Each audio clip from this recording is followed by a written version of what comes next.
तो ट्रांसक्रिप्शन, अब हम देखते हैं mechanism of transcription in prokaryotes के 3 स्टेप होते हैं। स्टेप 1 हमारा होता है इनिशिएशन स्टेप, ठीक है। इनिशिएशन, अब देखो प्रोमोटर के बारे में आप सब जान चुके हो, ये हमारी ट्रांसक्रिप्शन यूनिट होती है, +1 यहाँ से स्टार्ट होती है, इस साइड जाएंगे तो डाउनस्ट्रीम होगा, इस साइड अपस्ट्रीम होगा। ये -10 कंसेसर सीक्वेंस जिसको हम क्या बोलते हैं, TA प्रिब्नाउ बॉक्स, एंड ये -35 TTGACA कंसेंसस सीक्वेंस होती है, ठीक है, जो सिग्मा 70। अब देखो यहाँ पे ये पूरा हमारा RNA पॉलीमरेज आके बैठ गया है, ठीक है। ये जो ऑरेंज कलर में दिखाया हुआ है ना अभी, अब ये जो मैं पूरा ग्रीन से कवर कर रही हूँ, ग्रीन से, तो ये पूरा हमारा क्या है, this is all RNA polymerase. तो ये जो हमारा RNA पॉलीमरेज होता है ये आके ऐसे जो है प्रोमोटर सीक्वेंस पे बैठ जाता है।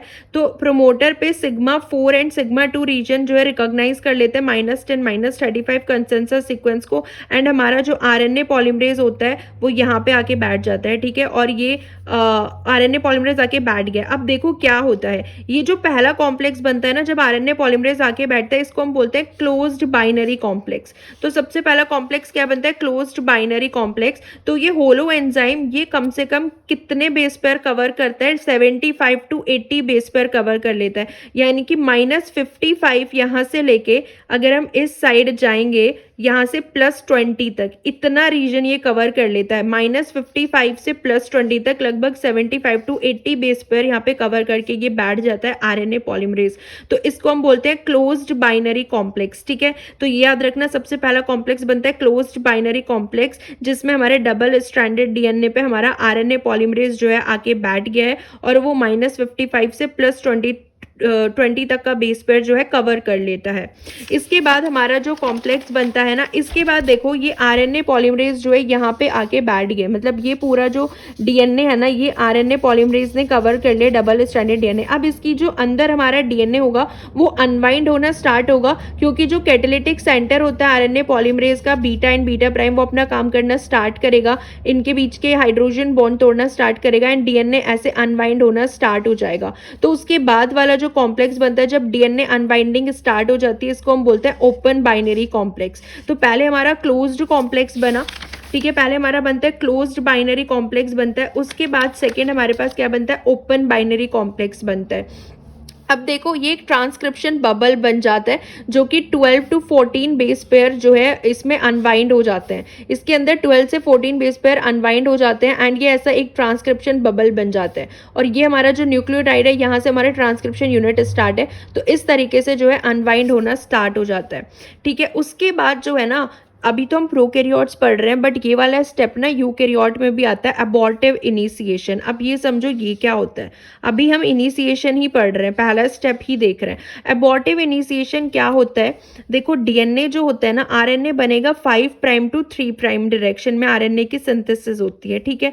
तो ये हमारा 3 prime to 5 prime DNA strand है, इस पे अगर हम mRNA बनाएंगे तो 5 प्राइम to 3 प्राइम बनाएंगे, ठीक है। तो यहाँ से हमारे जो mRNA के ट्रांसक्रिप्ट्स होते हैं ना वो बनने स्टार्ट होने लगते हैं, mRNA बने, क्योंकि ये पूरा काम किसका है, RNA पॉलीमरेज का काम है, वो खुद ही RNTP को ऐड करता रहेगा, एंड ये जो DNA होता है DNA के बेसिस पे इस DNA के कॉम्प्लीमेंट्री जो है mRNA ये सिंथेसाइज होना स्टार्ट हो जाता है, ठीक है। तो ऐसे, और एक बात और याद रखना, जो mRNA बनता है ना उसका जो 5 प्राइम पे पहला न्यूक्लियोटाइड लगता है उसके अंदर 3 फॉस्फेट होते हैं। mRNA का जो पहला न्यूक्लियोटाइड लगता है ना 5 प्राइम पे, उसमें 3 फॉस्फेट होते हैं, उसके बाद तो एक ही फॉस्फेट बचता है, क्योंकि फॉस्फोडाइस्टर बॉन्ड बनने लगता है एंड पायरोफॉस्फेट रिलीज हो जाता है, ठीक है। तो ये तो बहुत बार मैं बता चुकी हूँ, बस इसमें आपको याद रखना है कि जो mRNA होता है ना उसके पहले जो सबसे पहला न्यूक्लियोटाइड लगता है 5 प्राइम की साइड पे, उसमें 3 फॉस्फेट होते हैं, वो ट्राईफॉस्फेट होता है। तो अबॉर्टिव इनिशिएशन क्या होता है, ये तब होता है जब वो इनिशिएशन से एलोंगेशन के साइड जाना चाह रहा है, मतलब इनिशिएशन से अब वो एलोंगेट करना चाह रहा है, तो उस टाइम पे ये अबॉर्टिव इनिशिएशन होता है। इसमें RNA पॉलीमरेज क्या करेगा, ये छोटे छोटे ट्रांसक्रिप्ट जनरेट करता है, छोटे छोटे mRNA 2.5 न्यूक्लियोटाइड इन लेंथ होते हैं, ये छोटे छोटे mRNA बार बार जो है जनरेट करने का ट्राई करता है, ठीक है।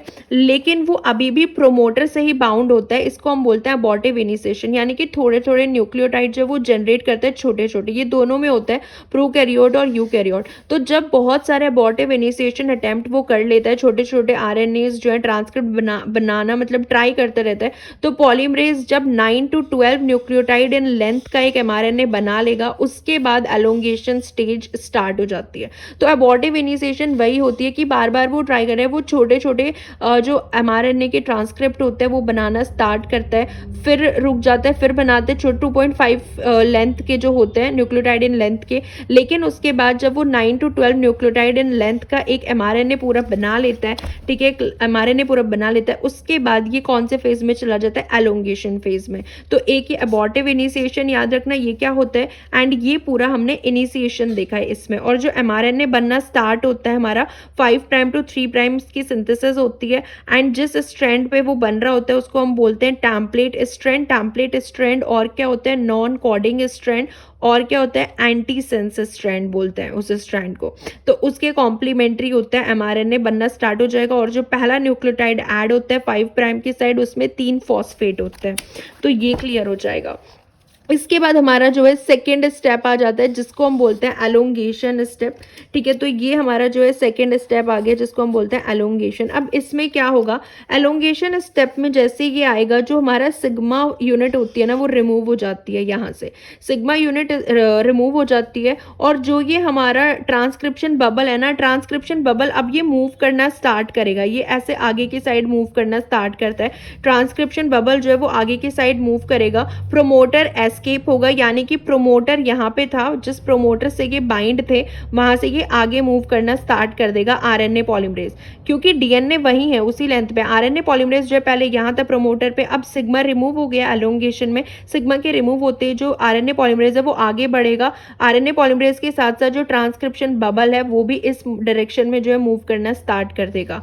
तो ये हमेशा, और जो पहला न्यूक्लियोटाइड होता है वो in the form of triphosphate आता है, और ट्रांसक्रिप्शन बबल जो है वो डाउन स्ट्रीम डायरेक्शन में मूव करता है, इस साइड जो है वो मूव करता चला जाएगा ट्रांसक्रिप्शन बबल। सो आरएनए पॉलीमरेज एस्केप हो जाता है प्रोमोटर से एलोंगेशन मोड में जाने के लिए, और एलोंगेशन में हमारे पास कोई सिग्मा अटैच नहीं होता है। एवरेज ट्रांसक्रिप्शन रेट अगर हम देखें 37 डिग्री सेल्सियस टेम्परेचर पे, वो 40 न्यूक्लियोटाइड पर सेकेंड होता है। कितना होता है, 40 न्यूक्लियोटाइड पर सेकेंड होता है एवरेज ट्रांसक्रिप्शन रेट। तो ये सेकेंड स्टेप था एलोंगेशन, ठीक है। इस वाले डायग्राम में हम समझ सकते हैं कि ये हमारा क्या है, डबल स्ट्रैंडेड डीएनए है, ठीक है, और ये हमारा यहाँ पे प्रोमोटर है, ये हमारी ट्रांसक्रिप्शन स्टार्ट साइट है, ये टेम्पलेट स्ट्रैंड है जिससे हमारा एमआरएनए बनेगा, ये कोडिंग स्ट्रैंड है। तो अब ये आरएनए पॉलीमरेज आके बाइंड हो गया, यहाँ पे सिग्मा सब यूनिट है, तो सबसे पहले हमारा क्लोज्ड बाइनरी कॉम्प्लेक्स बनता है। उसके बाद हमारा जब ये यहाँ पे जो है अनवाइंड होना स्टार्ट होगा, तो ये हमारा क्या बन जाएगा, ओपन बाइनरी कॉम्प्लेक्स। अभी सिर्फ इसके अंदर हमारे पास एंजाइम है और डीएनए है, एंजाइम है और डीएनए है। उसके बाद जब एमआरएनए बनना यहाँ पे स्टार्ट होगा, पहले 2 न्यूक्लियोटाइड लग जाएंगे, और पहला न्यूक्लियोटाइड में 3 फॉस्फेट होते हैं, तो ये कॉम्प्लेक्स बनता है टर्नरी कॉम्प्लेक्स। टर्नरी कॉम्प्लेक्स का मतलब होता है इसमें डीएनए भी है, इसमें पॉलीमरेज एंजाइम भी है, और इसमें एमआरएनए भी है, तो इसलिए 3 चीजें आ गई, तो टर्नरी कॉम्प्लेक्स। फिर उसके बाद जो है ये प्रोमोटर क्लियरेंस होता है, प्रोमोटर एस्केप करता है, ट्रांसक्रिप्शन बबल जो है वो डाउनस्ट्रीम डायरेक्शन में मूव करता है इस साइड, ठीक है, और वो एबॉर्टिव इनिशिएशन भी इसके अंदर होता है। तो ये पूरे स्टेप्स याद रखने हैं कि closed binary complex, open binary complex, ternary complex, and then promoter clearance. और ये हम किस में पढ़ रहे हैं, प्रोकैरियोट्स में पढ़ रहे हैं, ठीक है। ओके, सो ये हमारा थर्ड स्टेप होता है टर्मिनेशन। हमने प्रोकैरियोटिक एलोंगेशन देख लिया, ठीक है। एलोंगेशन में सिग्मा जो है यूनिट, एलोंगेशन में सिग्मा यूनिट जो है वो रिमूव हो जाती है, एंड वो आगे मूव करता रहता है ट्रांसक्रिप्शन बबल, एंड एमआरएनए जो है हमारा सिंथेसाइज होता रहता है 5 प्राइम से 3 प्राइम डायरेक्शन में एमआरएनए बनता रहता है। तो ये एलोंगेशन था, एलोंगेशन में इतना ही था। अब हम देखते हैं टर्मिनेशन। सो टर्मिनेशन जो होता है वो टर्मिनेशन साइट पे होता है आगे चल के। प्रोकैरियोट्स में बार बार याद दिला रही हूँ, प्रोकैरियोट्स यूकैरियोट्स याद रखना। प्रोकैरियोट्स के अंदर जो है ये 2 तरीके की स्ट्रैटेजीज होती है टर्मिनेशन की, ट्रांसक्रिप्शन को टर्मिनेट करने की। सबसे पहली होती है हमारे पास रो डिपेंडेंट टर्मिनेशन होती है, एक हमारे पास होती है रो डिपेंडेंट टर्मिनेशन, एंड जिसको हम इंट्रिंसिक टर्मिनेशन भी बोलते हैं। एक हमारे पास होती है एक हमारे पास होती है रो इंडिपेंडेंट टर्मिनेशन एंड एक हमारे पास होती है रो डिपेंडेंट टर्मिनेशन, जिसको हम क्या बोलते हैं, जिसमें रो प्रोटीन एंड एटीपी आता है एंड ये हमारी इंट्रिंसिक टर्मिनेशन भी बोली जाती है, रो इंडिपेंडेंट टर्मिनेशन। सो सबसे पहले हम यही देख लेते हैं कि इंट्रिंसिक टर्मिनेशन जिसमें हमें रो की ज़रूरत नहीं पड़ती है, रो एक प्रोटीन है तो रो की हमें ज़रूरत नहीं पड़ती है। रो इंडिपेंडेंट टर्मिनेशन हम इसमें देखते हैं। देखो ये जो हमारा है ना पूरा ये मैं जो ग्रीन कलर से दिखा रही हूँ ये हमारा डबल स्ट्रैंडेड डीएनए है, ठीक है। सो ये जो हमारा डबल स्ट्रैंडेड डीएनए होता है ना, इसमें ना एक चीज़ याद रख लो कि जब भी हम डबल स्ट्रैंडेड डीएनए की बात करते हैं ना, तो इनके जो एंड होता है ना, यहाँ पे जो ट्रांसक्रिप्शन एंड साइट होती है वहाँ पे जो ये हाई जीसी कंटेंट देखने को मिलता है एंड लास्ट में ये एटी कंटेंट भी हाई होता है। और ये क्या होता है, एक दूसरे के इन्वर्टेड रिपीट्स होते हैं, एक दूसरे के कॉम्प्लीमेंट्री होते हैं ये, ठीक है। तो ये एक दूसरे के कॉम्प्लीमेंट्री होते हैं डबल स्ट्रैंडेड डीएनए के। अगर आप ट्रांसक्रिप्शन एंड साइट पे ये चीज़ें प्रेजेंट होती हैं, ठीक है। तो यहाँ पे क्या होता है ना, जब एमआरएनए बन रहा होता है तो जब वो ये आती है ट्रांसक्रिप्शन एंड साइट, यहाँ पे एन प्लस से डिनोट करता है, तो यहाँ पे क्या होता है, ये जो हमारा एमआरएनए होता है ना ये एक हेयरपिन लूप जैसा स्ट्रक्चर बना लेता है, क्योंकि इस वाले डीएनए से ही तो ये सिंथेसाइज हो रहा है ना, इसको टेम्पलेट की तरह यूज कर रहे हैं। तो इस वाले डीएनए पे अगर ऐसे सीक्वेंसेस प्रेजेंट है जो एक दूसरे के कॉम्प्लीमेंट्री है, तो एमआरएनए भी तो वही कॉड करेगा ना, एमआरएनए भी उसी के कॉम्प्लीमेंट्री जो है न्यूक्लियोटाइड ऐड करेगा, तो सब ये हमारा एमआरएनए बन जाता है। इस तरीके से हमारा जो आरएनए है वो बन गया है, ठीक है। इसी के कॉम्प्लीमेंट्री जो है इसने जो सीक्वेंस है वो ट्रांसक्राइब कर ली है, ट्रांसक्राइब हो चुकी हैं, तो ये इसके कॉम्प्लीमेंट्री सीक्वेंसेस बन गए हैं। अब देखो ये जो सीक्वेंसेस होते हैं ना ये एक दूसरे के भी कॉम्प्लीमेंट्री होते हैं, यानी कि ये एक दूसरे के साथ ऐसे बॉन्डिंग बना लेते हैं, क्योंकि ये एक दूसरे के कॉम्प्लीमेंट्री होते हैं तो ऐसे बॉन्डिंग बना लेते हैं। तो ऐसे ये हेयरपिन लूप जैसा स्ट्रक्चर बन जाता है एमआरएनए का, बिकॉज दे आर कॉम्प्लीमेंट्री, तो ये एक दूसरे के क्लोज आ जाते हैं एंड ऐसे हेयरपिन लूप जैसा स्ट्रक्चर बन जाता है। तो फॉर्मेशन हो जाता है एक जीसी रिच हेयरपिन लूप का, जिसके बाद ये ऐसे 6 to 8 यू रेसिड्यूज प्रेजेंट होते हैं। कुछ इस तरीके का हमें एमआरएनए का स्ट्रक्चर देखने को मिलता है। सो ये एंड साइट जो होती है ना ट्रांसक्रिप्शन यूनिट की, वहाँ पे हाई जीसी कंटेंट प्रेजेंट होता है, ठीक है। तो इसलिए वहाँ पे जो है हेयरपिन लूप जैसा स्ट्रक्चर हो जाता है, जिसकी वजह से डिटैचमेंट हो जाता है एमआरएनए का, और उससे ही जो है ये टर्मिनेशन होता है। देखो ये जो हमारा एमआरएनए बन रहा है रेड कलर से, जब ये एंड पे यहाँ पे ट्रांसक्राइब होता है तो जो डीएनए का ट्रांसक्रिप्शन एंड साइट होती है ना, वहाँ पे ये हाई जीसी कंटेंट प्रेजेंट होता है एंड ये जो हाई जीसी कंटेंट प्रेजेंट होते हैं ना ये इन्वर्टेड रिपीट्स होते हैं, एक दूसरे के कॉम्प्लीमेंट्री भी होते हैं। तो ये इस तरीके से जब एमआरएनए बनेगा वो इस तरीके से एक दूसरे के क्लोज आ जाएंगे एंड ऐसे हेयरपिन लूप जैसा स्ट्रक्चर बन जाता है। तो इस तरीके से जो है ये डिटैच हो जाता है, ये एमआरएनए है ये डीएनए से डिटैच हो जाता है।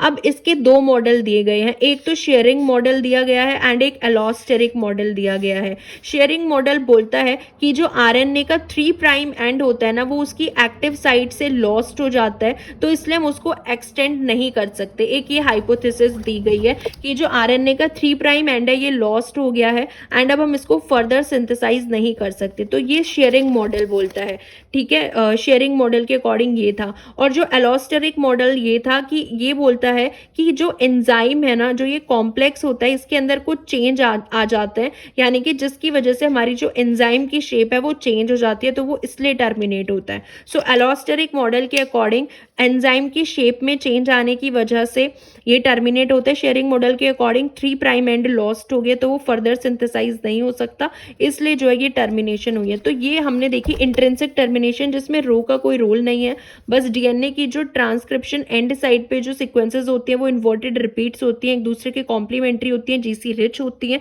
तो इसलिए उससे जो एमआरएनए ट्रांसक्राइब होता है उसके अंदर भी जो न्यूक्लियोटाइड हम सिंथेसाइज करते हैं वो क्लोज आते हैं एंड एक दूसरे के हेयरपिन लूप जैसा स्ट्रक्चर बन जाता है, जिससे वो डिटैचमेंट हो जाती है एंड वो टर्मिनेट हो जाता है। एंड इसके हमने दो मॉडल देख लिए हैं। तो ये हमने देख लिया intrinsic termination which is rho independent. तो ये इस तरीके का स्ट्रक्चर बुक में भी आपको मिल जाएगा कि ये डबल स्ट्रैंडेड डीएनए, यहाँ पे हमारा आरएनए पॉल और ये टर्मिनेशन एंड साइट होती है, टर्मिनेशन साइट ट्रांसक्रिप्शन की, तो ये इन्वर्टेड रिपीट्स प्रेजेंट होते हैं यहाँ पे एंड ये एटी रिच होता है एंड में यहाँ पे इन्वर्टेड रिपीट्स होते हैं जो जीसी रिच होता है। जब इनका ट्रांसक्रिप्शन होता है ये हमारा एमआरएनए बन गया यहाँ से एंड फिर ये एक दूसरे के क्लोज आ जाते हैं, ये हेयरपिन लूप जैसा स्ट्रक्चर बन जाता है, ठीक है। उसके बाद हमने दो मॉडल्स और पढ़े थे, तो ये पूरा मैंने अभी एक्सप्लेन कर दिया है। ये हमारा था रो इंडिपेंडेंट और इंट्रिंसिक टर्मिनेशन जो होती है। अब हम पढ़ते हैं रो डिपेंडेंट टर्मिनेशन। ये प्रोकैरियोट्स में ही दूसरा मेथड है कि जिस तरीके से टर्मिनेशन होता है, ट्रांसक्रिप्शन का सेकेंड मेथड है। सो रो डिपेंडेंट टर्मिनेशन में क्या होता है, इसके अंदर देखो कि हमारे पास ये डबल स्ट्रैंडेड डीएनए है, आरएनए पॉलीमरेज है। इसमें क्या होता है ना, एक यहाँ पे एमआरएनए जो हमारा बन रहा है डीएनए से, जो कि एमआरएनए बन रहा है रेड कलर में, इसके ऊपर एक रेड साइट प्रेजेंट होती है। ठीक है, ऑब्वियसली ये डीएनए से ही सिंथेसाइज हुआ है ट्रांसक्रिप्ट, तो इसलिए डीएनए पे भी ये प्रेजेंट होगी। तो एमआरएनए पे ये एक रेड साइट आ जाती है जिसको हम बोलते हैं रो यूटिलाइजेशन साइट। ये 70 to 80 न्यूक्लियोटाइड लॉन्ग होती है एंड ये सी रेसिड्यूज में रिच होती है एंड जी रेसिड्यूज में पुअर होती है। तो सी में ये रिच होती है, ये जो रेड साइट होती है एमआरएनए पे। अब एक रो प्रोटीन आता है जो कि ऐसा हेक्सामेरिक प्रोटीन होता है, एक होमोहेक्सामेरिक रिंग जैसा स्ट्रक्चर होता है रो प्रोटीन का। ये होमोहेक्सामेरिक रो प्रोटीन आता है एंड इस रेड साइट पे बाइंड कर जाएगा। तो जैसे ही रेड साइट पे बाइंड करेगा ना, ये 5 प्राइम से 3 प्राइम डायरेक्शन में मूव करना स्टार्ट करता है ये रो प्रोटीन। सो रो प्रोटीन जो है bind and move towards the 3 prime mRNA, RNA जो हमारा होता है उसके 3 प्राइम की साइड ऐसे मूव करना स्टार्ट कर देता है। ये जो रो प्रोटीन होता है रेड साइट पे बाइंड हुआ एंड फिर मूव करना स्टार्ट करेगा। इसके पास क्या होती है ना, एक इसके पास एक्टिविटी होती है ना, आरएनए और डीएनए के बीच के जो बॉन्ड होते हैं ना, इसको ब्रेक कर सकता है। ये जो रो प्रोटीन होता है ना, इसके पास क्या होती है, एटीपीज डिपेंडेंट एक्टिविटी होती है। आरएनए डीएनए हेलिकेज का काम करता है। ठीक है, तो मतलब आरएनए डीएनए के बीच का जो बॉन्ड होता है ना, उसको तोड़ देता है, that it break down the hydrogen bond between RNA and DNA and इस तरीके से हमारा जो ट्रांसक्रिप्शन होता है वो टर्मिनेट हो जाता है। ठीक है, तो ये होता है, ये सिंपल सा है रो डिपेंडेंट टर्मिनेशन में कि रो प्रोटीन आता है, रेड साइड पे बाइंड करेगा एंड इसके पास हेलिकेज एक्टिविटी होती है। आरएनए डीएनए हाइब्रिड दोनों को जो है हाइड्रोजन बॉन्ड ब्रेक कर देगा एंड हमारा जो ट्रांसक्रिप्शन है वो टर्मिनेट हो जाएगा। तो ये रो डिपेंडेंट टर्मिनेशन होता है। एक और चीज़ याद रखना है इसमें, जो टोपो आइसोमेरेज 1 होता है, डीएनए गायरेज जो होता है वही टोपो आइसोमेरेज 2, ये भी इसमें इन्वॉल्व होते हैं टोर्शनल स्ट्रेन में। तो यानी कि यहाँ पे ट्रांसक्रिप्शन में भी इनका रोल होता है। रेप्लिकेशन में तो हमने इसका देखा ही था डीपली रोल, एंड इसका ट्रांसक्रिप्शन में भी रोल होता है। देखो अब एक हम बात करते हैं कॉर्डाइसेफिन। कॉर्डाइसेफिन जो होता है ये एडिनोसिन का एनालॉग होता है जिसके पास 3 प्राइम OH नहीं होता है। ये भी टर्मिनेट कर सकता है ट्रांसक्रिप्शन को, याद रखना। ट्रांसक्रिप्शन को कैसे ये टर्मिनेट कर सकता है, देखो एडिनोसिन पता है, एडिनोसिन मतलब एडिनिन बेस है हमारे पास एंड हमारे पास क्या है, राइबोस शुगर है। सो राइबोस शुगर में 3 जो शुगर होता है ना, ये मैं बहुत डिटेल में बता चुकी हूँ यार। ठीक है, तो ये जो हमारा शुगर होता है इसके पास 2 प्राइम और 3 प्राइम जो सेकेंड और थर्ड कार्बन पे OH प्रेजेंट होता है राइबो शुगर में, और एडेनिन होता है, ये हो गया एडिनोसिन। लेकिन इसका एक एनालॉग होता है कॉर्डाइसेफिन। कॉर्डाइसेफिन में क्या होता है ना, 3 प्राइम पे OH नहीं होता है, 3 कार्बन पे थर्ड कार्बन पे सिर्फ H प्रेजेंट होता है, ये होता है कॉर्डाइसेफिन। तो ये भी टर्मिनेट कर सकता है क्योंकि जो फोस्फोडाइस्टर बॉन्ड बनता है, आने वाले जो हमारे वो आएंगे राइबो न्यूक्लियोटाइड्स जो आते हैं वो ऐड होते हैं फोस्फोडाइस्टर बॉन्ड, उसमें यही तो मेन रोल प्ले करता है ना, प्ले करता है, यही तो अटैक करता है ऑक्सीजन जो है दूसरे न्यूक्लियोटाइड के 5 प्राइम फॉस्फेट पे, तब फोस्फोडाइस्टर बॉन्ड बनता है ना। तो अगर ये ही नहीं होगा, 3 प्राइम पे OH ही नहीं है, ऑक्सीजन ही नहीं है, तो ये फोस्फोडाइस्टर बॉन्ड नहीं बना पाएगा और ये भी चेन को टर्मिनेट कर देगा। यानी कि अगर कहीं पे एडिनोसिन की जगह कॉर्डाइसेफिन जो है वहाँ पे अंदर प्रेजेंट है कॉर्डाइसेफिन, तो उस पॉइंट पे भी टर्मिनेट हो सकता है। तो एक कॉर्डाइसेफिन जो कि एडिनोसिन का एनालॉग है जिसमें थर्ड कार्बन पे हमारे पास OH नहीं होता है, सिर्फ H प्रेजेंट होता है। तो ये था हमारा टर्मिनेशन ऑफ प्रोकैरियोट्स। ठीक है, तो हमारा प्रोकैरियोट का जो ट्रांसक्रिप्शन था, इनिशिएशन, एलोंगेशन एंड टर्मिनेशन, वो हो जाता है कंप्लीट।